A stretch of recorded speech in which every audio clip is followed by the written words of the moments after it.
تھوڑا سا آپ لوگ پیچھے پیچھے ہو جائیں تو میرے لیے مجلس پڑھنے میں تھوڑی سہولت ہو جائے گی.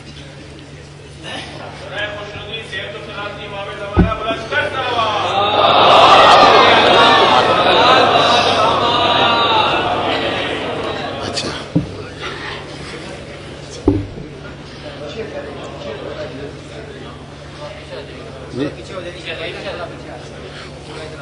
ذرا ان کو بلا دیجیے.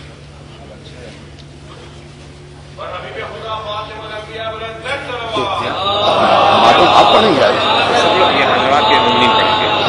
وہ مسائل بدل گئے ہیں دراصل سکینہ کی مسائل. ہاں ہم نے پہلے محمد بتایا تو اتنے ان کے پاس 45 منٹ ہیں.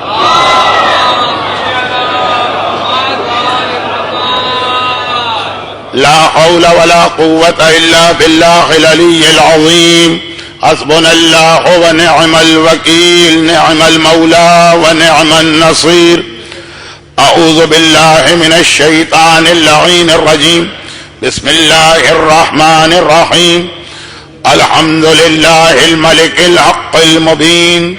قاسم الجبارين مبير الظالمين.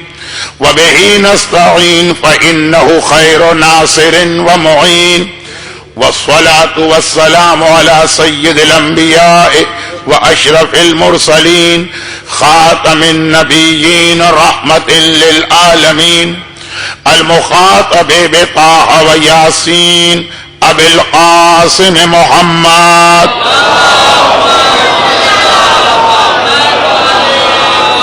وآله الطيبين الطاهرين المعصومين المظلومين المنتجبين الميامين المكرمين سيما على بقية الله في الأرضين وحجته على العالمين. اللهم عجل فرجه وقرب زمانه وكسر أنصاره وأهلك أعداءه ولعنة الله على أعدائهم أجمعين. أما بعد فقد قال الله الحكيم في كتابه الكريم. بسم الله الرحمن الرحيم. ومن آياته أن خلق لكم من أنفسكم أزواجا لتسكنوا إليها وجعل بينكم مودة ورحمة إن في ذلك لآيات لقوم يتفكرون. صلوات.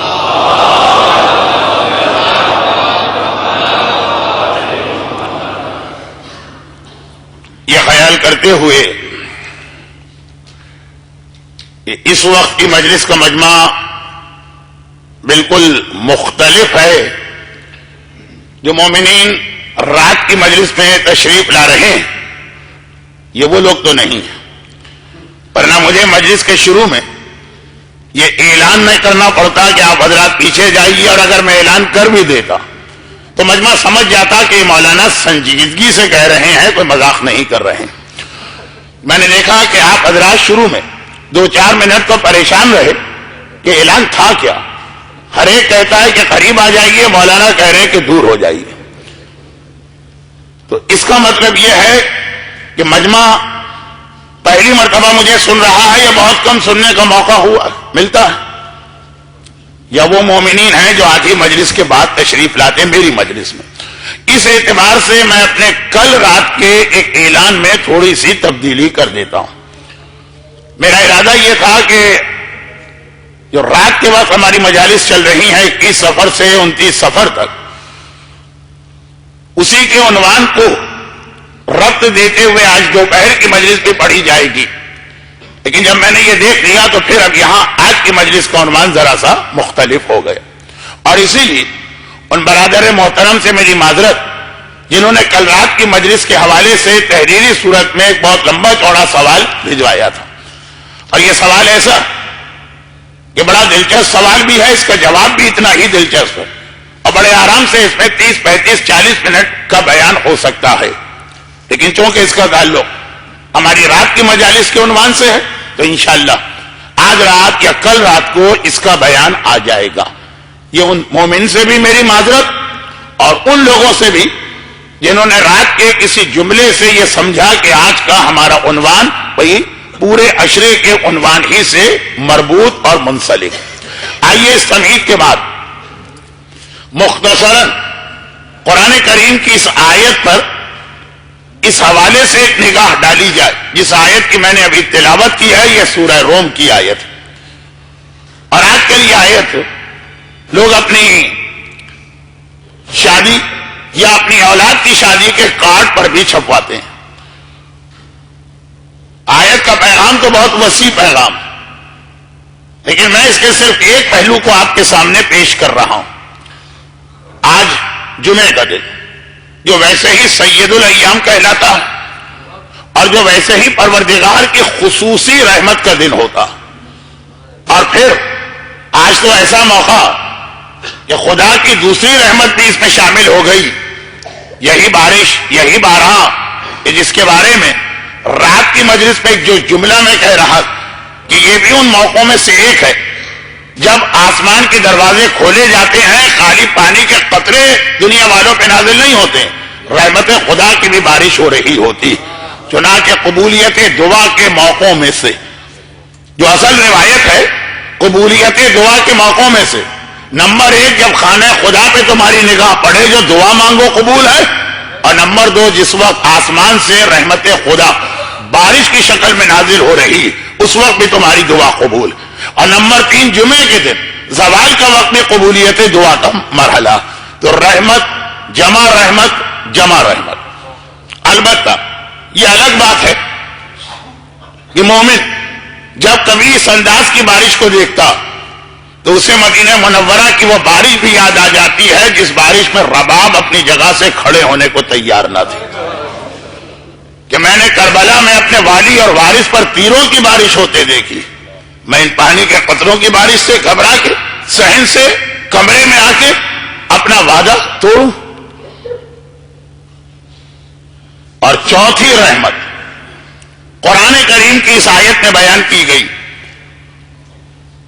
اور وہ یہ ہے. اچھا، اس چوتھی رحمت کے بیان سے پہلے جو رات کی میری مجالس کا موضوع چل رہا اس کا ایک جملہ اس طرح سے بیان کر رہا ہوں کہ جو رات کی مجالس میں نہیں ہیں ان کو ایسا نہیں لگے گا کہ کوئی نامکمل بات، اور جو رات کی مجلس میں آ رہے ہیں آج کی مجلس میں نہیں ہیں ان کو بھی رات کے بیان میں یہ نہیں لگے گا کہ کوئی چیز مس ہو گئی. ایک جملہ 40 اہل بیت اطہار کی اس کامیابی اور فتح کا اعلان ہے جو دشمن نے بھی مانی، ورنہ تو اہل بیت ہمیشہ کامیاب، لیکن دشمن نے بھی جس کامیابی کو مانا اس کا نام 40 ہے. اور یہ میں اس لیے کہتا ہوں کہ اگر آپ اپنے ذہن میں 2 منظر لے کے آ جائیں، ایک عاشورے کو 11 محرم کا منظر اور ایک کربلا، وہی کربلا اور 20 صفر 40 کا منظر. 11 محرم کا قافلہ جو گیا وہ بھی فوج یزید کی نگرانی میں گیا، اور 40 کا قافلہ جو کربلا واپس آیا وہ بھی فوج یزید کی نگرانی میں آیا. ان دونوں میں کتنا فرق. یزید وہی یزید ہے، اس کی فوجیں وہی فوجیں. 11 محرم کو نہ محمل ہے، نہ عماری ہے، نہ بیویوں کے سروں پہ چادر، ہر ایک کے بازو میں رسی بندھی ہے. اور یہ فوجیں بے حیا اعلان کرتی بھی جا رہی ہے حاذہ صبایا من بنات رسول اللہ، یہ رسول اللہ کی بیٹیاں ہیں جنہیں ہم قیدی بنا کے لے جا رہے ہیں. اور 20 صفر کو بھی وہی یزید ہے اور وہی اس کی فوج، لیکن کس احترام اور عزت کے ساتھ اس قافلے کو لایا جا رہا. محملیں بھی ہیں، عماریاں بھی ہیں، ساری سیدانیوں کے حجاب محفوظ بھی ہیں. فوج یزید یہ اعلان نہیں کر رہی ہے بلکہ جگہ جگہ سید الساجدین سے کہہ رہی ہے کہ مولا ہم تھوڑے فاصلے سے چل رہے ہیں تاکہ بیویوں کی آواز ہمارے کان میں نہ آنے پائے، لیکن ساتھ اس لیے چل رہے ہیں کہ پورا پروٹیکشن اور تحفظ رہے. دیکھیں یہ خود کتنی بڑی کامیابی ہے. مگر اس موقع پر عاشورے کے دن جو یزید جسے اپنی کامیابی سمجھ رہا تھا، 40 کے دن اس نے اپنی ناکامی کا اقرار کیسے کیا. بہت مختصر باتیں مجھے عرض کرنا. عاشورے کے دن یزید اسے اپنی کامیابی سمجھ رہا، اس کی ایک دلیل تو یہ کہ اس نے پورے راستوں میں کربلا سے کوفہ اور کوفے سے شام تک جتنی منزلیں سب میں یہ اعلان کیا عید منائی جائے گی، جسے انگریزی میں کہتے ہیں کہ سیلیبریشن ہوگا، ڈیکوریشن ہوگا. بلکہ جب بازار کوفہ میں سیدانیوں کے قافلے کو روک دیا گیا تو جسے انگریزی میں کہتے ہیں کانفلکٹ آف انٹرسٹ، عمر سعد چاہتا ہے کہ قافلہ جلدی سے دربار میں جائے، ابن زیاد کہہ رہا ہے کہ اس قافلے کو روکو بازار میں اور بہت دیر سے لے کے آؤ. ہمارے ساتھ کو جلدی ہے انعام لینے کی. جتنے جلدی جائے گا اور اپنا کارنامہ بتائے گا اتنے جلدی انعام ملے گا. اور ابن زیاد اعلان کر رہا ہے کہ ابھی میرے دربار کی سجاوٹ مکمل نہیں ہوئی. محمد کی نواسیاں جلتی دھوپ میں بے محمل و ہماری کے اونٹ کی پیٹھ پہ بیٹھی ہیں. مجھے اس کی پرواہ نہیں ہے، میرے دربار کی سجاوٹ مکمل ہونا چاہیے کیونکہ آج ہماری کامیابی کا دن. اور پورے راستے یہی اعلان ہوتا رہا. لیکن کامیابی کا اعلان آدمی اس دن کرتا جب یہ سمجھتا ہے کہ میں اپنے مشن کے اندر فاتح ہوں. جب اسے وہ اپنی وکٹری سمجھتا تبھی تو جشن منایا جاتا. آدھے مرحلے میں کبھی جشن نہیں منایا جاتا. اب میں کیا بھونڈی مثال دوں. ممبر حسینی ہے، مسجد ہے، نمازیوں کا مجمع ہے، اہل بیت اطہار کے مسائل کی مدد سے میں بیان کو آگے بڑھا رہا ہوں اور ایسی بھونڈی مثال. لیکن وقت بہت کم ہے، اس اعتبار سے میرے ذہن میں اس وقت کوئی اور مثال نہیں آ رہی. یہ ہاکی کا یا فٹ بال کا گیم اگر دو ہاتھ میں ہوتا ہے، پہلے ہاتھ میں کوئی ٹیم جیت رہی ہے تو وہ ابھی سے فتح کی یا خوشی کا جشن منانا شروع نہیں کرتے کہ بھائی ابھی تو ایک دوسرا ہاتھ باقی. ہو سکتا ہے کہ آج ابھی ہم نے 2 گول کیے ہیں، اگلے ہاتھ میں ہم ہار جائیں. کامیابی اس وقت جشن کی صورت اختیار کرتی جب یقین ہو جائے مقابلہ کرنے والے کو کہ میں جیت گیا ہوں. چنانچہ کربلا سے کوفہ اور کوفے سے شام، یزید کا ہر منزل پر جشن کا، فتح کا، وکٹری ڈے کا اعلان کرنا یہ بتا رہا ہے کہ وہ اپنے آپ کو کامیاب سمجھ رہا تھا. لیکن جب 40 سے کچھ دن پہلے سید الساجدین کو بلا کے یہ کہتا ہے کہ فرزند رسول میں آپ کو رہا کرنا چاہتا ہوں، اس وقت 2 جملے ایسے، ایک یزید کی زبان پہ آیا اور ایک میرے آقا کی زبان پہ آیا جس نے بتا دیا کہ جسے یزید اپنی کامیابی سمجھ رہا تھا وہ خود مان رہا ہے کہ میں ناکام. بہت تفصیل میں نہیں جا رہا، وہ بہت مشہور روایتوں کی مدد سے ایک جملہ یزید کی زبان پہ آ گیا، اللہ لعنت کرے اپنے مر جانا پر، میں نے اس سے یہ کو تھوڑی کہا تھا کہ یہ ظلم کرنا. یہ خود یہ فقرہ بتا رہا کہ یزید مان گیا کہ میں ناکام ہو گیا، وہ اپنی ذمہ داری سے جان چھڑانا چاہتا. جو اپنے آپ کو کامیاب سمجھتا ہے، انگریزی کا ایک محاورہ بھی ہے کہ کامیابی کے سینکڑوں جانشین بیٹے ہوتے ہیں، ناکامی کا کوئی وارث نہیں ہوتا. یزید کا یہ کہنا کہ خدا لعنت کرے اپنے مر جانا پر، میں نے یہ حکم کو تھوڑی دیا تھا. اگر یہ واقعا ایسی بات تھی تو پہلے دن کہنا چاہیے تھا، آخری دن کیوں کہہ رہا؟ خود یہ جملہ بتا رہا کہ یزید اس وقت جان چھڑانا چاہتا ہے ذمہ داری سے، یعنی مان رہا ہے کہ میں ہار گیا ہوں. اور ایک جملہ میرے مولا سجاد کا، فرمایا کہ میں اس وقت تک کوئی جواب نہیں دوں گا جب تک کہ اپنی پھوپھی سے مشورہ کر کے نہیں آؤں، اس لیے کہ کربلا سے آج تک میں نے بغیر پھوپھی کے مشورے کے کوئی قدم نہیں اٹھایا. یہ بھتیجا پھوپھی کے بارے میں نہیں کہہ رہا، یہ امام زمانہ اور امام وقت جملہ ارشاد فرما رہا کہ امامت بغیر زینب کے مشورے کے قدم آگے نہیں بڑھاتی. اور جب زینب کے سامنے یہ سارے مصائب آپ نے سنے ہیں، میں اس کو فضائل کا حصہ بنا رہا ہوں کہ جب جناب زینب کے سامنے سجاد نے جا کے بتایا پھوپھی اماں یزید یہ کہہ رہا، تو زینب نے بڑے جلال کے ساتھ کہا کہ یزید سے کہنا میرے رہائی نہیں چاہیے، ہماری 3 شرطیں، اگر ان شرطوں کو قبول کرے گا تو ہمیں رہائی چاہیے، اور اگر ایک شرط بھی نہیں مانتا ہمیں نہیں چاہیے رہائی. آپ کو معلوم ہے کہ وہ 3 شرطیں کیا، لیکن ان میں سے پہلی شرط احتیاطاً اس لیے دوہرا رہا ہوں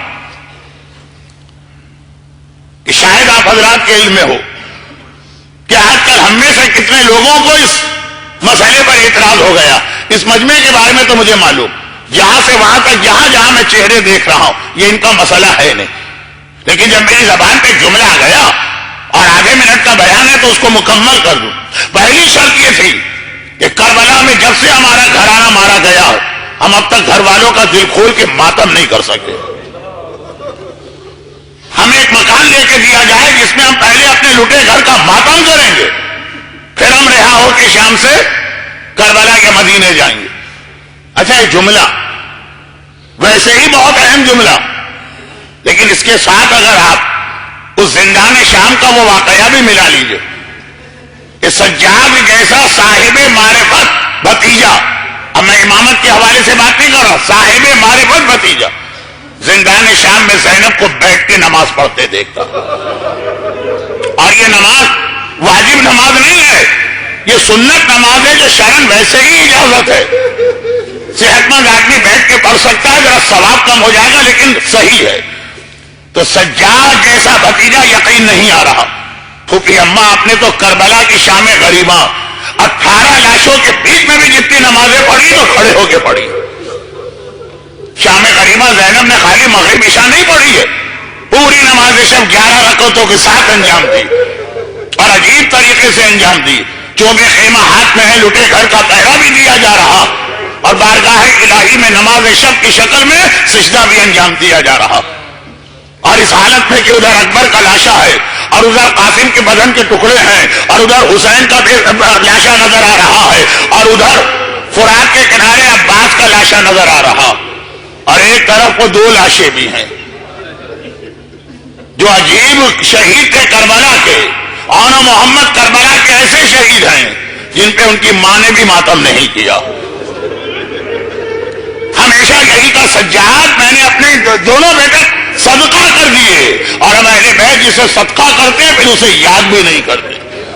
وہ 2 لاشیں بھی ان کے درمیان شام غریبہ بھی زینب نے اپنی ساری واجب تو واجب سنت نمازیں بھی پوری شرائط کے ساتھ انجام دی. اور آج زندان شام میں فطرت کے اعتبار سے جتنا وقت گزرتا اتنا غم ذرا سا کم ہوتا ہے، ذرا سا. اور آنکھوں کے سامنے لاشا ہو اور آنکھوں کے سامنے نہ ہو تو ذرا فرق پڑتا. پھوپھی اماں ہندوستان کے بعض علاقوں میں آج جناب زینب کی شہادت کی تاریخ ہے، یہ ذہن میں رکھ کے بھی میری مجلس سنیے گا. پھوپھی اماں شام غریبہ آپ نے کھڑے ہو کے نماز پڑھی، آج بیٹھ کے نماز پڑھ رہی. کہا بیٹا آنے والی غذا اور پانی اتنا کم ہوتا یا اگر ہم سب استعمال کریں تو سب بھوکے اور پیاسے رہ جائیں. میں اپنا حصہ بچوں کو دے دیتی ہوں. خدا معلوم کتنے روزے کتنے فاقے زینب کبریٰ نے اس 1 سال میں رکھے. آج بدن میں یہ طاقت نہیں رہی ہے کہ زینب کھڑے ہو کے سنت نماز پڑھے. مگر اس جملے کا مصائب کے علاوہ جو ایک پہلو بنتا وہ یہ کہ زینب کبریٰ اور زینب کے گھرانے کے بچے اور خواتین بہت پیاسے، اتنا پانی نہیں مل رہا ہے کہ بدن میں کھڑے ہو کے نماز کی طاقت ہے، بہت پیاسے. زینب کو پہلی شرط یہ لگانا چاہیے تھی میرے بچے کربلا سے پیاسے چلے آ رہے. ام حبیبہ کے گھر کے سامنے پانی مانگا، پانی ملا مگر سکینہ کو پانی پینے کی مہلت نہیں دی گئی. راہ شام میں سکینہ نے شمر سے پانی مانگا، شمر نے مشکا دہانہ کھول کے سارا پانی زمین پہ پھینک دیا. کہا حسین کے بچوں کے لیے قطرہ یاد نہیں. تو اتنے پیاسے ہیں زینب کے بچے، زینب کے خاندان کے یہ نبی زادے ایمان زادے. فطرت یہ کہتی ہے اور عقل یہ کہتی ہے زینب کی پہلی شرط ہونی چاہیے تھی سجاد یزید سے کہنا ہمارے بچوں کی پیاس کے لیے پہلے انتظام کرے. زینب نے پہلے پانی کی بات نہیں کی، پہلے ماتم کی بات کی. زینب نے بتایا بے شک میں بہت پیاسی ہوں مگر مجھے پانی کی پیاس نہیں ہے، مجھے آنسوؤں کی پیاس ہے، مجھے ماتم کی پیاس ہے. زینب نے بتایا میں بھوکی رہ سکتی ہوں، میں پیاسی رہ سکتی ہوں، نہیں میں اپنے بچوں کو بھوکا اور پیاسا رکھ سکتی ہوں لیکن اپنے ماں جائے کے ماتم کے بغیر نہیں رہ سکتی. اس عزاداری کی اہمیت کو سمجھے، اس ماتم کی اہمیت کو سمجھے. یہاں پہ ایک جملہ میں اور کہہ دوں جو شاید آپ کی سمجھ میں نہیں آئے گا مگر جن کے لیے ہے وہ سمجھ جائیں گے. یہ اس وقت جو زینب ماتم کی بات کر رہی ہیں اس میں یہ نہیں ہے کہ 40 منٹ کوئی حدیث رسول یا تفسیر قرآن کی جائے گی پھر 2 منٹ غم کا بیان. مولانا مسائل کم پڑھ لیا کرے، اس 5 منٹ میں آپ کچھ اور قرآن و حدیث سمجھا دیں. یہ جو زینب بات کر رہی ہے یہ اول سے آخر تک صرف اور صرف رونے کی اور ماتم کی بات کر رہی ہے. بھوکا رہ سکتی ہوں، پیاسا رکھ سکتی ہوں بچوں کو، بغیر کربلا والوں کے ماتم کے نہیں رہ سکتی. لیکن جو جہاں یہ ضمنی بات نکل ہے اصل جملہ یہ تھا یزید کا یہ کہنا کہ خدا لعنت کرے ابن مرجانہ پر. یزید کی زبان سے صریحاً اقرار ہے کہ وہ کربلا میں ہار گیا. ہاری ہوئی جنگ کی ذمہ داری کوئی نہیں لیتا ہے، وہ کہتا ہے وہ ذمہ دار ہے، وہ کہتا ہے وہ ذمہ دار. اور سجاد کا اپنی پھوپھی سے پوچھ کر واپس آنا اور کہنا کہ یزید میری پھوپھی نے 3 شرطیں لگائی، اگر یہ شرطیں قبول ہے تو ہم رہا ہوں گے ورنہ رہا نہیں ہوں گے۔ یزید ہر شرط مان رہا، جس میں تبرکات کی واپسی کی بھی شرط ہے۔ وہ عباس کا علم بھی واپس آیا، وہ حسین کا لہو بھرا ہوا کرتا بھی واپس آیا، وہ بدن علی اصغر پہ جو ایک ننھا سا کرتا تھا وہ بھی واپس آیا، شہیدوں کے سر بھی واپس آئے جو سجاد کربلا لے جا کر ایک اہم فریضہ ہی انجام دیا 40 کو کہ ایک ایک شہید کا سر اس کے بدن سے ملا کے دوبارہ دفن کے مرحلے میں داخل ہوئے۔ مگر جو بات میں کہنے جا رہا ہوں وہ یہ ہے، شرطیں کبھی ہارنے والا نہیں لگاتا، شرطیں ہمیشہ جیتنے والا لگاتا، اور شرطیں قبول وہ کرتا ہے جو ہار گیا ہو۔ ایسا نہیں ہے یزید شرط لگا رہا اور اہل بیت شرط قبول کر رہے ہیں، اہل بیت شرط لگا رہے ہیں اور یزید ہر شرط ماننے کو تیار ہے۔ یہ خود اقرار ہے یزید کی زبانی میں ہار گیا۔ یہ 3 شرطیں تو میں نے وہ بتائیں جو دربار میں لگائی گئی، 4تھی شرط تھی جب قافلہ چلا، وہ بھی آپ کے علم میں۔ سجاد نے کہا پھوپھی اماں سواریاں آ گئی ہیں، کربلا کی جانب چلنا ہے، آئیے تشریف لائیے۔ زینب باہر آئی، ہماریوں کو دیکھا، الٹے قدموں واپس چلی گئی۔ ایک جملہ چھوٹی بہن نے مدینے کو دیکھ کے کہا تھا، ایک جملہ بڑی بہن نے ہماریوں کو دیکھ کے کہا تھا۔ وہ شہر مدینہ کی دیوار نظر آئی تھی، کلثوم کی فریاد مدینہ تو جدنا لا تقبلین، نانا کے شہر اب ہمیں قبول نہ کرنا، ہم تیرے اندر رہنے کے تیرے اندر داخل ہونے اور رہنے کے قابل نہ رہے۔ یہ چھوٹی بہن کا مرثیہ، لیکن اس سے پہلے بڑی بہن یہ فریضہ شام میں ہی انجام دے چکی ہے۔ زینب کبریٰ تشریف لائیں، سواریوں کو دیکھا، محملوں کو دیکھا، ریشمی پردے لٹک رہے ہیں، حریر و دیبا کے پردے، واپس چلی گئی۔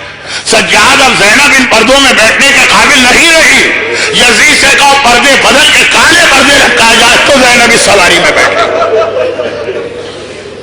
جناب زینب کبریٰ کے حوالے سے فضائل و مسائل کچھ اس طرح سے ملے ہوئے، مگر جو اصل جملہ میرا تھا جس کے بیان میں نے 10 منٹ لے لیے، یہ میرے انداز خطابت کی بہرحال ایک کمی ہے، ابھی بھی اس طالب علم ہوں، لیکن جملہ کیا بنا؟ 11 محرم کا کربلا کا قافلہ فوج یزید کی نگرانی میں چلا، 20 صفر 40 کے دن کربلا ہی میں آنے والا قافلہ یزید کی فوج کی نگرانی میں آیا۔ کتنا فرق ہو گیا! 11 محرم کو یزید اپنے آپ کو کامیاب محسوس کر رہا اور 20 صفر 40 کے دن ہر شرط مان کر اپنی ناکامی کا اقرار کر رہا۔ یہ اتنی بڑی کامیابی جو یزید کے خیال میں تھی، یزید کے خیال میں اس نے اتنی بڑی کامیابی حاصل کی کہ چیلنج کے طور پہ کہتا ہے عالم اسلام میں آج تک کوئی پیدا نہ ہوا جس نے اتنا بڑا کارنامہ انجام دیا۔ وہ جملہ یاد ہے نا؟ کہاں ہے ہمارے بدر و احد کے بزرگ؟ آ کے دیکھیں، آج میں نے ان کا انتقام لے لیا۔ جملے کا پیغام یہ ہے کہ جو کام میرے بزرگ نہ کر سکے، جو بڑے بڑے نہ کر سکے، وہ کامیابی میں نے حاصل کی ہے۔ اور یہ کامیابی اتنی بڑی ناکامی میں کیسے بدلی؟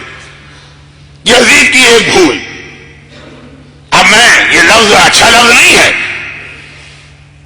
میں ذرا سا جلدی میں کہہ گیا۔ عموماً جب میں گجراتی اسپیکنگ لوگوں میں مجلس پڑھتا ہوں، لفظ بھول ان کی سمجھ میں آسانی سے آتا۔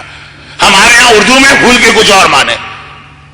یزید کی اتنی بڑی حماقت، یزید کی اتنی بڑی غلطی، صرف ایک نقطے کو یزید بھول گیا تو اتنی بڑی کامیابی اس کے خیال میں۔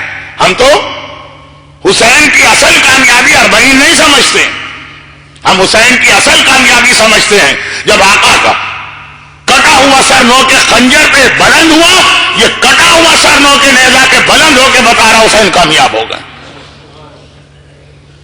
یعنی پر سر نہیں تیری انا کا تاج ہے، کربلا تیرے نظام فکر کی معراج۔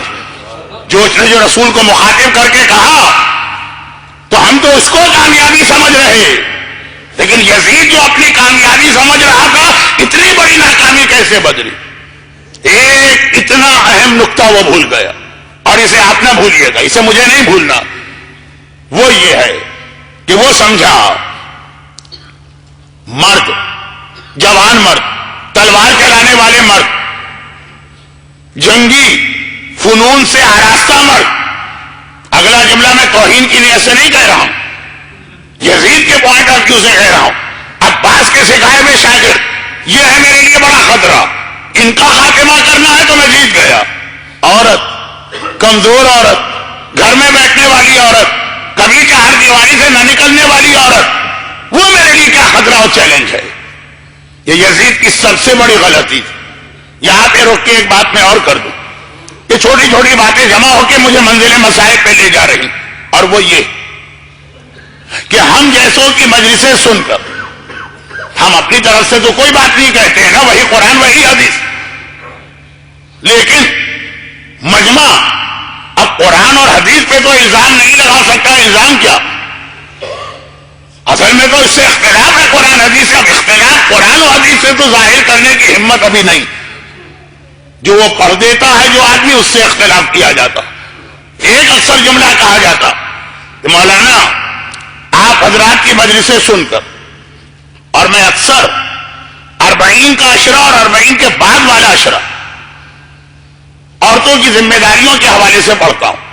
پہلا اشرہ کربلا والوں کا جہاد ہے، چہلم کا اشرہ کوفے شام کے اسیروں کا جہاد، تو اکثر عورت کی ذمہ داریاں میں پڑھتا ہوں. اب جب ذمہ داریاں پڑھی جائیں گی تو عورت کے حجاب کا ذکر تو ضرور ہو. مجمع کو پسند آئے کہ ناپسند آئے، کم از کم یہ جملہ تو ضرور کہا جائے گا کہ دو ایسی منزلیں آتی ہیں جہاں زینب نے کہا میں خود پیاسی رہنے کو تیار ہوں، میں اپنے بچوں کو پیاسا رکھنے کو تیار ہوں. بچوں کی پیاس چلے شہزادی کو اس بحث میں اگر ہم شامل نہ بھی کریں، بچوں کی پیاس آسان نہیں ہے یہ منظر دیکھنا. زینب نے 2 ایسے اہم مسئلے بتائے. ایک ماتم کی اہمیت بتائی، ماتم کی خاطر میں اپنے بچوں کو پیاسا رکھوں گی، اور دوسری کیا چیز بتائی، وہ اس سے بھی پہلے کا پیغام ہے. شہزادی زینب کی شہادت کا دن ہے، شہزادی زینب ہی میری مجلس کا عنوان بن کے رہ گیا ہے. مومنین کی اکثریت عزاداری کی اہمیت کو جانتی ہے، تو جو ابھی میں نے نقطہ بتایا میرے بیان کیے بغیر ہی ان کو معلوم تھا، تو میں دوسری بات کیوں نظر انداز کروں؟ وہ بھی انہی زینب کبریٰ کا فرمان. ایک ہی زینب ہے جو ماتم کی اہمیت بھی بتا رہی اور چادر کی اہمیت بھی بتا رہی. یہ قافلہ جو کوفے سے شام گیا، کربلا سے کوفہ نہیں، وہ تو چھوٹا سا فاصلہ، اور صحرا کوفے سے شام جو گیا، اور اگر آپ نے نقشہ دیکھا ہوگا تو جان بوجھ کر اسے ایک بہت ہی طویل راستے سے لے جایا گیا. اس پورے راستے میں 90% دشمنان اہل بیت تھے یا ہم مسلمان تھے. ایک دشمن ہوتے ہیں، ایک بے خبر لوگ ہوتے ہیں، لیکن کہیں نہ کہیں کچھ نہ کچھ کسی نہ کسی بستی میں کوئی مومن بھی نظر آ جاتا ہے. راستے میں جتنی بستیوں سے یہ قافلہ گزرا، جہاں کہیں کوئی مومن تھا، اگر آپ ہوتے تو آپ کیا کہتے؟ مجھے معلوم ہے وہ جملہ تو آپ کہتے، وہ تو میں بھی کہتا، اللہ کرے زمین پھٹے اور اس میں سما جائیں، یہ منظر ہماری آنکھیں نہ دیکھیں، اللہ کرے ہم اندھے ہو جائیں. لیکن بہرحال اسلام کے اندر خودکشی بھی حرام ہے، ایک عام مومن کے لیے بھی جائز نہیں. اس مرحلے سے گزرنا پڑتا ہے کہ پتہ چلا محمد کی نواسیاں تمہارے شہر میں بے مقنا و چادر کے قیدی بنا کے لائی گئی، اور بازار کے بلوایان سے ان کو گزارا جا رہا. آپ کتنی احتیاط کے ساتھ آنکھیں نیچی کر کے آگے بڑھتے، کیونکہ آپ کو یہ تو معلوم ہے نا کہ آگے آگے میرا مولا سجاد ہے. سجاد کے دل پہ کیا قیامت گزر رہی ہے. بعض علماء نے لکھا کہ معصومین میں بھی غیرت کے حوالے سے سجاد کی ایک مثال نہیں تھی، اور اسی کو اللہ نے یہ امتحان. عباس کا امتحان یہ ہے تم کربلا میں سب سے باہر کی تلوار چلانے والے تم ہی تلوار نہیں چلاؤ. گروہ اہل بیت میں سب سے غیرت مند امام اور تم ہی کو یہ امتحان دینا. سجاد، میں بہت زیادہ وقت آپ کا نہیں لینا چاہتا تو میں پریشان بھی ہوں کہ جس آیت کی میں نے تلاوت کی تھی اس پہ بات کیا آگے بڑھاؤں، لیکن کم از کم جو اب موضوع بن گیا یہ تو مکمل ہو. اور وہ یہ کہ مومن آگے آئے. ایک جگہ نہیں، کم سے کم 7 جگہ تو میں نے تاریخ میں دیکھا. راستے میں تو 40 سے زیادہ منزلوں میں گزرا، کم از کم 7. آنے کے بعد نگاہیں نیچی. معلوم ہے کہ اگر مختار نے ابن زیاد کے دربار میں بھی تلوار چلانا چاہی تو سجاد نے یہ کہہ کے روک دیا مختار کیا غضب کرتا ہے, ہماری حمایت پہ تلوار چلا رہا لیکن کہیں تیری نگاہ زینب کے کھلے بالوں میں نہ پڑ جائے. اپنی حمایت بھی نہیں چاہیے اگر کسی کی نگاہ غلطی سے میری بھوبی پہ پڑ سکتی. مومن تو نگاہیں نیچی کر کے آیا, مولا کیا کیا تمنائیں تھیں, کیا کیا خواہشات تھیں. کبھی میرا آقا اور مولا میرے شہر میں آئے تو کیسی مہمان نوازی کروں گا. مولا آپ آئے تو اس حالت میں آئے کہ مر جانے کا دل چاہ رہا ہے, موت زندگی سے بہتر. مولا اب یہ بتائیے کہ اس وقت جتنی مہلت پہنچے یزید دے اس میں آپ کی کیا خدمت کر سکتا ہوں. اللہ اللہ, یہ ساری کائنات کی خدمت کرنے والے ہیں. آج مومن آ کے کہتا ہے مولا میں آپ کی کیا خدمت کروں. سجاد کا طریقہ تو آپ کو معلوم. کہا ٹھہر گیا. کربلا سے آج تک وہ جملہ خالی یزید سے نہیں کہا, مومن سے بھی کہا, بغیر پھوپھی کے میں نے کوئی قدم نہیں اٹھایا. ذرا پیچھے مڑے پھوپھی اماں, یہ چاہنے والا آیا کہہ رہے کیا خدمت کرنا. جیسا کہ شروع میں بیان کر چکا ہوں اسے دہرانا نہیں چاہتا ہوں. کربلا سے زینب کے بچے پیاسے چلے آ رہے. میری ایک مجلس جناب عباس کے حال پہ الگ سے ہوتی ہے, پوری آج کی مجلس آپ دیکھیے تو صاحبہ عصمت صغرا زینب کبریٰ کے حوالے سے ہو گئی. جناب عباس کے حال میں ایک جملہ میں اکثر کہتا ہوں, کربلا کے بچے شام تک پیاسے گئے لیکن ہمیں اب ان کی پیاس اتنی یاد نہیں رہتی کیونکہ کربلا میں بچے علتش علتش کہہ رہے تھے. کربلا سے نکل کے کسی بچے نے اس طرح سے علتش نہیں کہا تو ہم سمجھے کہ شاید پیاس بجھ گئی ہے اس لیے خاموش ہو گئے. نہیں, پیاس تو نہیں بجھی, ورنہ زندان شام تک کی روایت آپ نہیں سنتے. پھر بچے خاموش کیوں؟ 3 دن کی پیاس میں تو اتنا علتش کہہ رہے ہیں, 6 دن کی پیاس, 1 مہینے کی پیاس, 8 مہینے کی پیاس نہیں. پیاس مسئلہ نہیں ہے. جب تک عباس زندہ تھے تب تک بچوں نے علتش علتش کہا. جب تک بچوں کو ڈھارس تھی, تسلی تھی, دلاسا تھا کہ پانی لانے والا ہے, تب تک بچوں نے پانی مانگا. ادھر فرات کے کنارے عباس کا عالم ٹھنڈا ہوا اور ادھر ہر بچے نے اپنی زبان کے اوپر ایک مرتبہ قفل لگا دیا, پانی کی بات نہ کرنا. نہ تو کوئی پانی لانے والا بلکہ الٹا مسئلہ ہے. اب اگر پانی کی فریاد کرو گے یا تماچے لگیں گے یا کوڑے پڑیں گے. لیکن زینب کے بچے تو پیاسے چلے آ رہے ہیں. میں سارے پہلے نقطے کی وضاحت میں واقعات پڑھ چکا ہوں, اب دوسرے نقطے کی وضاحت میں واقعات نہیں پڑھوں گا, صرف یہ بتاؤں گا کہ نگاہ زینب میں ماتم اور 2 چادر, یہ 2 کتنی قریب قریب چیزیں. زینب کے بچے پیاسے, زینب کو کہنا چاہیے تھا کہ سجاد اگر ہمارا چاہنے والا آیا اسے کہہ دو کہیں سے تھوڑا سا پانی لے کے آ جائے. سکینہ بہت پیاسی ہے, امام باقر بہت پیاسا ہے, اور اس کے علاوہ سارے بچوں کے نام لینے کا تو وقت بھی نہیں. زینب نے کیا کہا, پانی کی بات نہیں کی. وہاں شام کے قید خانے میں کہا مجھے ماتم چاہیے. راہ کوفہ اور شام میں کہا سجاد ہمارا چاہنے والا, اس سے کہہ دو اگر کہیں سے چادریں مل سکتی ہو تو ہمارے لیے چادریں لے کے آ. اب وہ جان پہ کھیل کے گیا, چادریں لے کے آیا. سجاد نے چادریں پھوپھی کو دی. زینب نے ایک مرتبہ اسی کیفیت میں ایک ایک چادر جہاں جہاں پہ زینب کے لیے ممکن تھا بیوی کو اچھالی. سیدانیوں نے چادریں سر پہ ڈالی. حق ادا ہو گیا چادر کا نہیں. جیسے ہی ظالموں نے یہ منظر دیکھا دوڑتے ہوئے آئے. یہ چادریں چھینی تو لیکن ہاتھوں کی مدد سے نہیں چھینی. نیزے کی نوک ہر بیوی کے سر میں چبوتے ہیں اور چادر کو اتارتے ہیں. اچھا میرے پاس چونکہ وقت بہت تیزی سے گزر گیا تو جلدی سے ایک آخری بات کہہ دوں. چلے ہم نے کہا کہ پہلے مرحلے پہ نعوذ باللہ, میں اس وقت دشمن کے ذہن سے بات کرتا ہوں, مومن کے نہیں. پہلے مرحلے میں زینب کو پتہ ہی نہیں تھا کہ چادر منگوائیں گے تو چادر چھن جائے گی, اس لیے منگوا لی. اگلی منزل پہ کوئی مومن آیا تو زینب کو پتا ہے کہ چادر تو منگوائی تو بیکار ہے, چھن جائے گی, پانی منگوا لو. پانی چھنتے چھنتے 2 بچے تو 2 گھونٹ پانی کے لے لیں گے, کچھ کی پیاس تو بجھ جائے گی. دوبارہ بھی زینب نے چادر مانگی, تیسری بار بھی زینب نے چادر مانگی. ہر مرتبہ چادر کا مطلب کیا ہے, ہر بیوی کے سر پہ ایک نیا زخم پیدا ہوگا. ہر بار چادر چادر نوکے نیزہ سے چھین کے اتاری گئی. اگر 7 مرتبہ کی روایت صحیح ہے تو 7 مرتبہ ہر بیوی کے سر پہ نوکے نیزہ چبو کے چادر اتاری گئی. 7 دفعہ. زینب نے پانی کہیں نہیں مانگا. زینب نے بتا دیا کہ یا زینب ماتم کی پیاسی ہے یا زینب چادر کی پیاسی ہے. زینب زخمی ہونے کو تیار, زینب اپنے بچوں کو پیاسا رکھنے کو تیار, مگر بغیر چادر کے زینب رہ نہیں سکتی. اور چادر بھی چاہے چند منٹ کی ہو, چند منٹ کا حجاب بچانے کے لیے بھی زینب ہر قربانی دینے کو تیار. تو پانی کی پیاس پر زینب نے چادر اور ماتم ان دو کو ترجیح دی. چادر کسے کہتے ہیں؟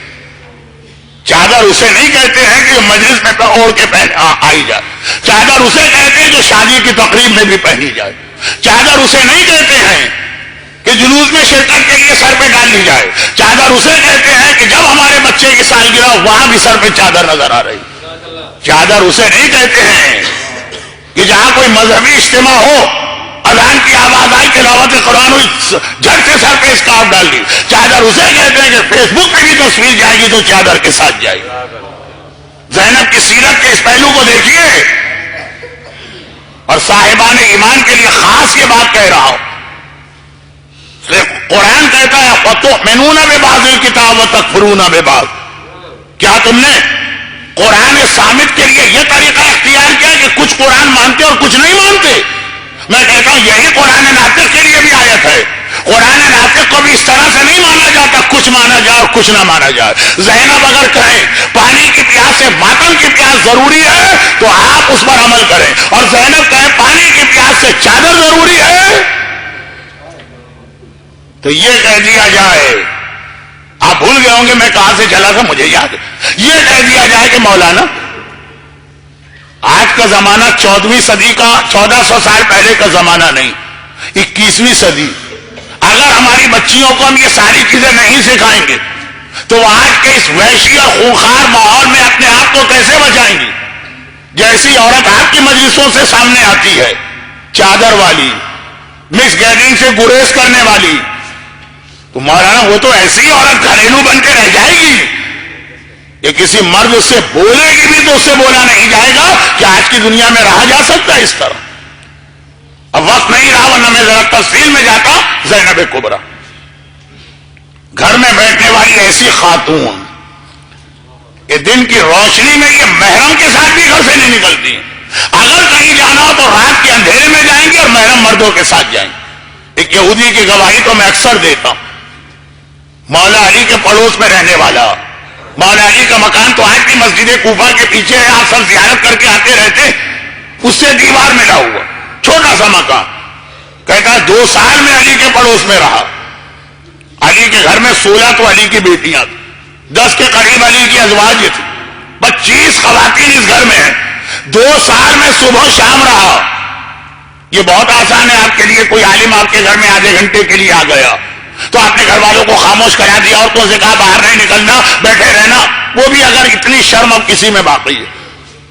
مگر 2 سال صبح شام دن اور رات پڑوس میں رہنے والا کہے کہ علی کی کسی بیٹی کی نہ میں نے حجاب کے ساتھ جھلک دیکھی نہ کبھی آواز سنی. ایسا لگا اس گھر میں کوئی عورت ہے ہی نہیں. ایسی گھر میں بیٹھنے والی خاتون جب بازار کوفہ اور دربار شام میں خطبہ دینے کی بات آ رہی, یزیدیت کی آنکھوں میں آنکھیں ڈال کے زینب نے کس طرح سے یزیدیت کو للکارا. میں جملہ کہنا نہیں چاہتا, بڑا بےہودہ جملہ بن رہا ہے زینب کبریٰ کے ساتھ. ہماری انتہائی الٹرا ماڈ اور بڑی بڑی یونیورسٹی کی ڈگری لینے والی عورت وہ اس انداز کا جہاد نہیں کر سکتی. آپ کہتے ہیں گھر میں بیٹھنے سے, نامحرموں سے بچانے سے عورت بہت کمزور اور گبو ہو جاتی ہے, آپ کی تربیت کی خرابی. ورنہ گھر میں بیٹھ کر بھی عورت ایسی تربیت ہوتی ہے کہ نابینا صحابی کو یقین نہیں آتا. علی کی شہادت کو تو 20 سال ہو گئے ہیں, میں علی کو دوبارہ کیسے سن رہا ہوں. گھبرا کے لوگوں نے کہا کہ کیا کہہ رہے ہو, بصارت گئی ہے, بصیرت تو نہیں جانا چاہیے, کہاں سے آ گئے علی کا یہ خطبہ جو ابھی میں سن رہا ہوں. انداز, آواز, لہجہ, خالی انداز اور لہجہ نہیں.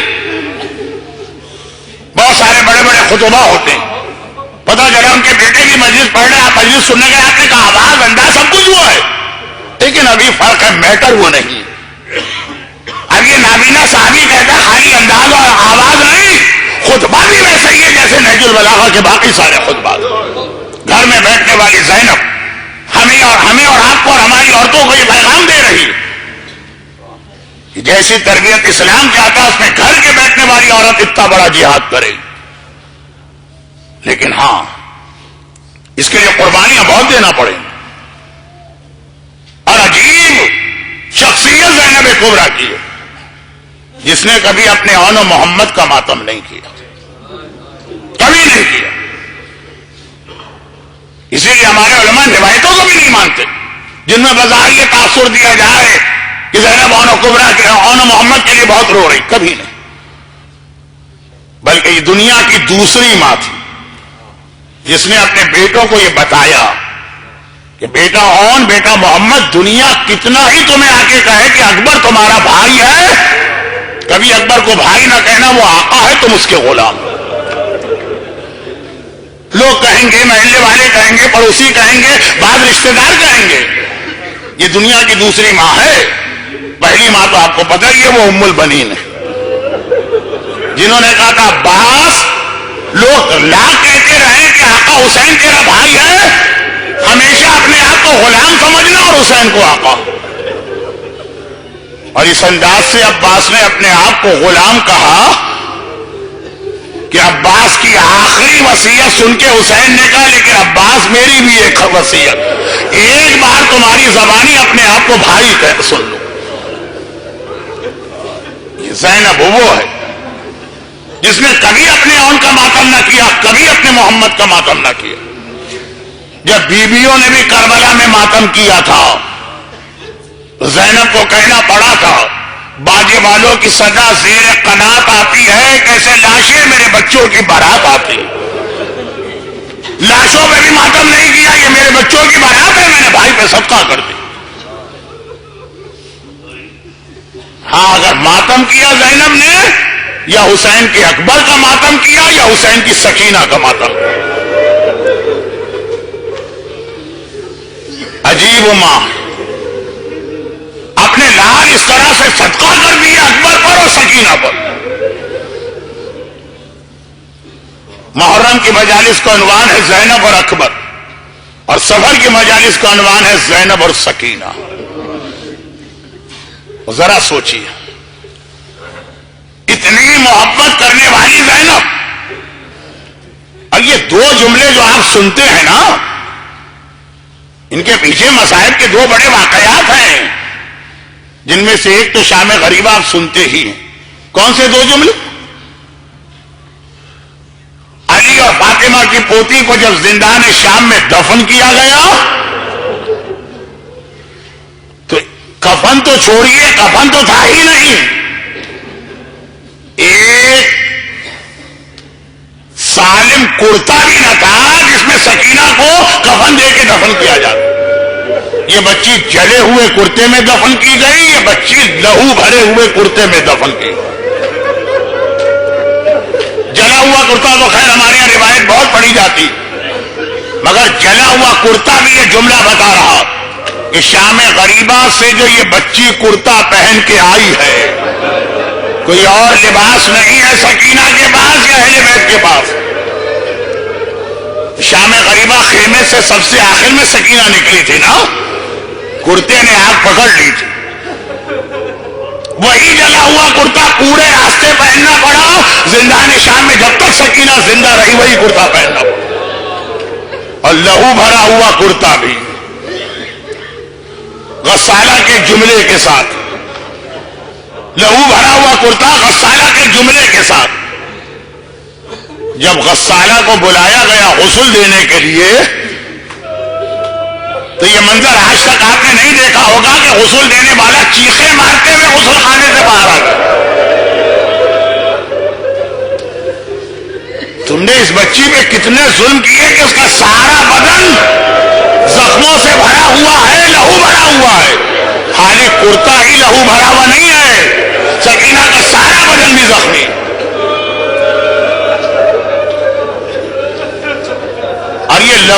ہوا کرتا اور زخمی بدن، عجیب منزلت. شمر بھی اتنی معرفت اہل بیت رکھتا. یہی تو ان لوگوں کی سزا ہے کہ وہ میرے ساتھ جانتا ہے حسین کون، نادان یا ناسمجھی میں نہیں آیا ہے. شمر جانتا ہے کون، پورے خاندان اہل بیت کو جانتا. شمر کے طریقے بڑے عجیب ہوتے ہیں. جب 11 محرم کا قافلہ کربلا سے چلا تھا تو محمل تو نہیں تھی، ہماری بھی نہیں تھی، بیوی کے ہاتھ بھی آزاد نہیں تھے، ہر ایک بیوی کے بازوؤں میں رسیاں تھیں. مگر ہر بچے کو اس کی ماں کی گود میں بیٹھنے کی اجازت تھی. ایک سکینہ واحد بچی تھی جس کے لیے شمر نے کہا یہ کسی کے ساتھ نہیں بیٹھے گی، یہ اکیلے اونٹ پہ تنہا بیٹھے گی. زینب کبریٰ نے فریاد کی، شمر یہ بچی آج تک بغیر محمل و ہماری کے نہیں بیٹھی، محمل و ہماری میں بھی اکیلے کبھی نہیں بیٹھی، ہمیشہ میرے ساتھ بیٹھی. شمر نے کہا لیکن آج یہ بچی اس طرح جائے گی جیسے میں کہہ رہا ہوں. لیکن قدم قدم پہ یہ امتحان زینب کو دینا تھے. مصائب بڑی چیز نہیں ہے. شمر جس انداز سے توہین آمیز الفاظ استعمال کرتا، زینب اب تم شہزادی نہیں ہو کہ تمہارا حکم چلے گا، تم قیدی اور میری قیدی ہو، جو حکم میں دوں گا ماننا پڑے گا. حسین کو بھی معلوم تھا حیدر کرار کی بیٹی ہے زینب، اگر جلال میں آ جائے تو ایک بد دعا قیامت لا سکتی ہے. آخری وصیت کی تھی زینب کبھی بد دعا کے لیے ہاتھ نہ پھیلا. وہ یہی امتحان تھے جو زینب کو دینا پڑے. شمر نے کہا زینب لیکن یہ آپ بچی آج اکیلے بیٹھے. کہا کہ اگر میرے ساتھ نہیں بٹھانا چاہتا کسی اور بیوی کے ساتھ بٹھا دے. کہا نہیں یہ اکیلے بیٹھے. زینب نے کہا بچی کیسے بیٹھے گی، چلتے اونٹ سے گر جائے گی. شمر نے کہا نہیں گرے گی. اور یہ قافلہ چلا، مگر راستے میں بس سکینہ گر گئی. اب زینب کس طرح سے سکینہ کو ڈھونڈ کے لائی. یہ جملہ میں توہین کی نیت سے نہیں کہہ رہا ہوں، بات سمجھانے کے لیے کہہ رہا ہوں. شاید زینب سکینہ کو ڈھونڈ بھی نہیں سکتی تھی. اگر فاطمہ زہرا مدد کو نہ آتی اور سکینہ کو بچا کے نہ لیا، شاید اکیلے زینب تو ڈھونڈ بھی نہیں سکتی تھی سکینہ کو. فاطمہ نے آ کے سکینہ زینب کے حوالے. مجلس کا آخری جملہ ابھی سے آپ سن لیجئے. جب یہ قافلہ کربلا سے جا رہا ہے تو فاطمہ سکینہ کو زینب کے حوالے کر رہی ہے، اور زندان شام میں فاطمہ آتی ہے کہ سکینہ میرے حوالے کرو. وہی میری مجلس کا آخری جملہ بنے گا. آپ حضرات نے شروع مجلس سے اب تک گریہ کیا کہ سارے آنسو آپ کے رومال زہرا میں جمع ہو رہے ہیں. سکینہ کو لے کے آ گئی زینب. کاشم میں نے تجھ سے پہلے ہی کہا تھا کہ سکینہ اکیلے نہیں بیٹھ سکتی اونٹ پر، گر جائے گی. دیکھا نا گر گئی. بڑا عجیب جواب وہ بے حیا دیتا. کہتا ہے کہ زینب مطمئن رہو ہم نے انتظام کر لیا، اب تو یہ بچی نہیں گر سکتی. کیا انتظام کیا؟ کوئی محمل لے کے آ گیا، کوئی ہماری لے کے آ گئے،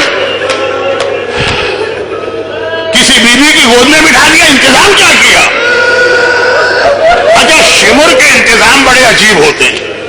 یہ معرفت اہل بیت ہے اس کے پاس، یعنی عظمت اہل بیت کو جانتا.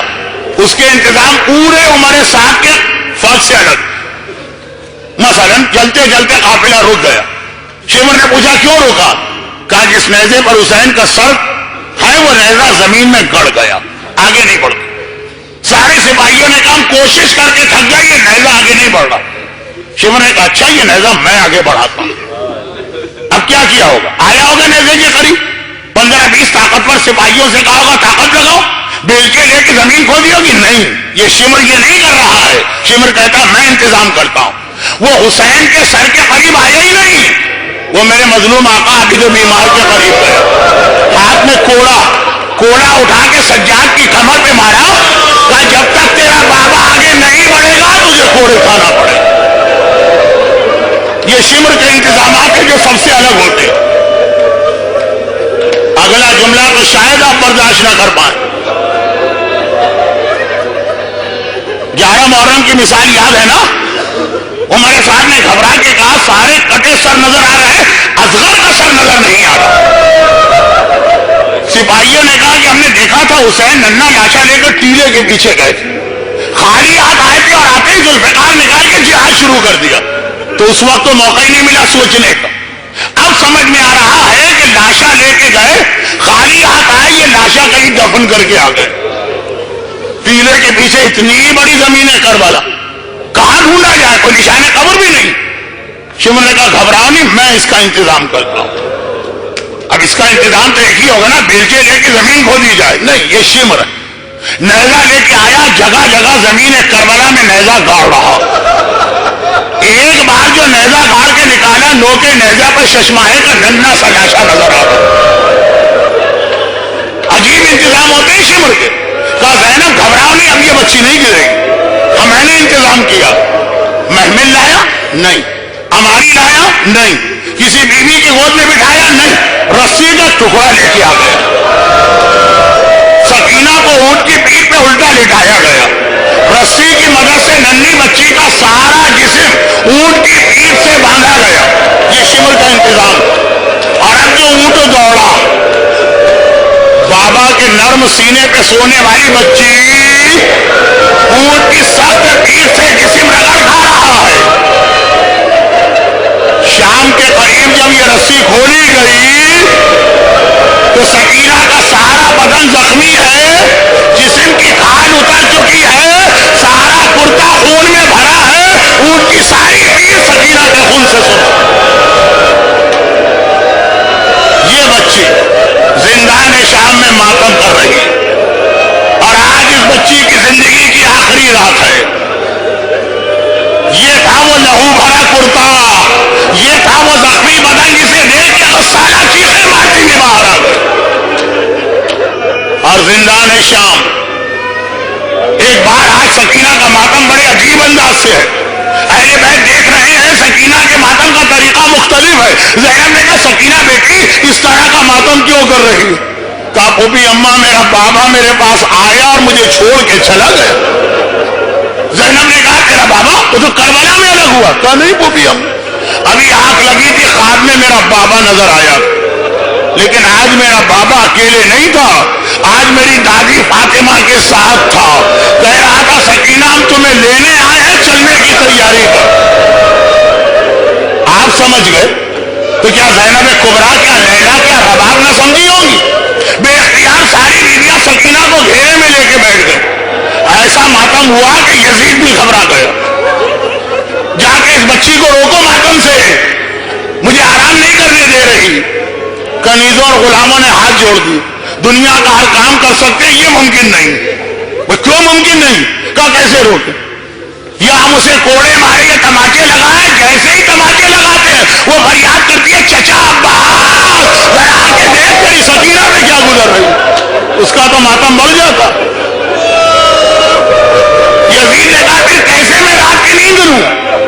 کسی کنیز نے کہا بچی بابا بابا کہہ رہی ہے، اس کے باپ کا کٹا سر اس کے بعد بھجوا دو۔ ادھر سکینہ زندان شام میں بیٹھے بیٹھے کھڑی ہو گئی، دروازے کی جانب چلنے لگی۔ زینب نے گھبرا کے کہا سکینہ تجھے آج کیا ہوا، کہاں جا رہی ہے؟ کہا پھوپھی اماں مجھے میرے بابا کی خوشبو آ رہی ہے، ایسا لگ رہا ہے میرا بابا آ رہا۔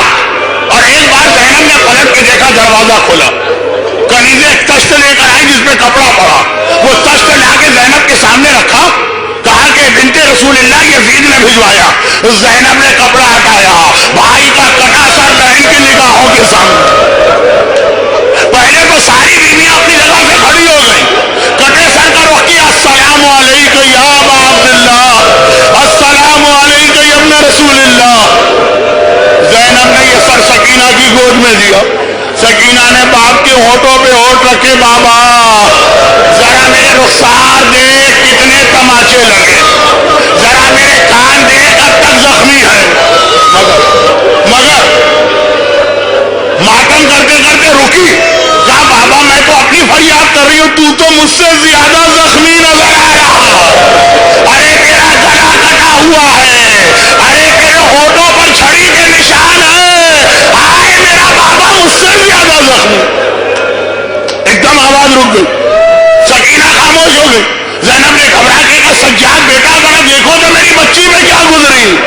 خدا کسی جوان بھائی کو چھوٹی بہن کی ایسی حالت نہ دکھائے جو سجاد نے دیکھی آگے بڑھے۔ سکینہ کا ہاتھ تھاما، پلٹ کے صرف ایک جملہ کہا، پھوپھی اماں انا للہ و انا الیہ راجعون۔ اور عجیب منزل آئی۔ اگر آقا حسین نے کربلا میں کہا تھا شیعوں کاش تم ہوتے اور یہ منظر دیکھتے میں اصغر کو پانی پلانے لے گیا، تو یقین کیجئے سجاد یہ جملہ کہہ رہے اے شیعوں کاش تم زندان شام میں ہوتے اور یہ منظر دیکھتے امام زمانہ 3.5 برس کی بہن کا لاشا اٹھا کے کس طرح آگے بڑھ رہا۔ مگر بس آخری جملہ، جیسے ہی قبر میں لاشا اتارنا چاہا، قبر سے 2 ہاتھ باہر آئے، فاطمہ زہرا کی آواز آئی، سجاد بیٹا تیری دادی تیری مدد کو آ رہی ہے، لا میری امانت میرے حوالے کر دے۔ سکینہ کو لینے فاطمہ خود آئی۔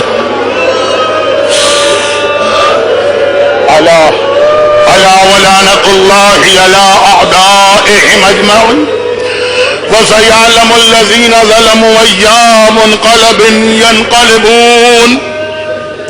زندان شام کے اس ننھے سے لاشے کا واسطہ انہی کے طفیل اور انہی کے سبب سے دنیا اور آخرت کی ساری رحمتیں ہم کو ملتی ہے۔ تو ایک سورہ فاتحہ کی التماس ہے تمام مرحوم مومنین و مومنات، تمام شہداء اسلام، حاضرین مجلس کے خاندان کے تمام مرحومین، ممبر اعزاز کی خدمت کرنے والے علماء ہو کے خطبہ، نوحہ خان ہو کے مرثیہ خان، ماتمی انجمنوں سے تعلق رکھنے والے ہو کے صف اعلیٰ بچھانے والے جو دنیا سے رخصت ہو گئے، اور خاص طور پر ہمارے برادر محترم ذاکر اہل بیت جاوید بلگرامی صاحب کے مرحومین، ان سب کے لیے ایک مرتبہ سورہ فاتحہ۔ بسم اللہ الرحمن الرحیم، الحمد للہ رب العالمین الرحمن الرحیم مالک یوم الدین، ایاک نعبد و ایاک نستعین، اهدنا الصراط المستقیم صراط الذین انعمت علیہم غیر المغضوب علیہم ولا الضالین۔ پروردگارا زندان شام کے ان مصائب کا واسطہ، میرے مظلوم آقا سجاد کے ہاتھ میں اپنی ننھی بہن کے اس لاشے کا واسطہ، امام زمانہ اپنی بہن کو کفن بھی نہ دے سکا حکم خدا سے۔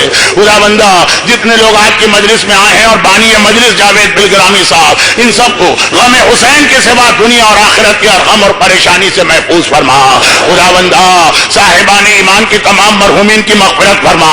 حاضرین مجلس کی تمام حاجتیں ان آنسوؤں کا واسطہ جو رومال زہرا میں جمع ہوئے، ان کی ساری حاجتیں صف اعلیٰ پہ کھڑے ہونے سے پہلے قبول فرما۔ بانی مجلس کی توفیقات میں اضافہ فرما۔